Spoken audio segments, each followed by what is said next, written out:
लग्नानंतर होईलच प्रेम या मालिकेच्या पुढील भागामध्ये आपण पाहणार आहोत. काव्या ही जीवा व तिच्या प्रेमाबद्दल आईला समजलेले असते असे स्वप्न बघते आणि ती अतिशय घाबरून रात्री जागी होते. तेव्हा पार्थ विचारतो, काय झालं काव्या, तुम्ही काही स्वप्न पाहिले का? त्यानंतर आपण पाहतो मानिनी ही तिच्या मैत्रिणीला फोन करते आणि सांगते, तुझे माझ्या सुनेवर आरोप लावत आहेस ते एकदम चुकीचं आहे, त्यामध्ये असं काहीच नाही. तेव्हा ती बोलते, मला एखाद्या व्यक्तीच्या डोळ्यामध्ये पाहिल्यानंतर लगेच त्यांच्या मनामध्ये काय सुरू आहे हे समजते.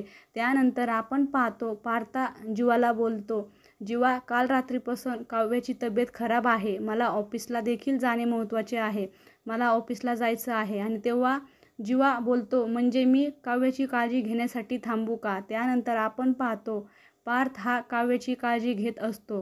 तेव्हा काव्या ही पार्थवर रागवते आणि बोलते, पार्थ, तुम्ही असे माझ्या मागे पुढे का करत आहात? मला तुमची गरज नाही, तुम्ही इथून जा. त्यावेळेस आपण पाहतो काव्या व पार्थवर मारणे ही नजर ठेवून असते, मानिनी ही नजर ठेवून असते आणि तिला मात्र खूप मोठा धक्का बसतो. आता पुढे येणाऱ्या भागामध्ये मानिनीच्या समोर काव्या व जीवाचा भूतकाळ येणार का हे पाहणे अतिशय रंजक ठरणार आहे. लग्नानंतर होईलच प्रेम या मालिकेच्या सर्व अपडेट्स पाहण्यासाठी आमच्या चॅनलला लाईक करा, शेअर करा आणि व्हिडिओ आवडला असेल तर सबस्क्राईब करायला विसरू नका. धन्यवाद.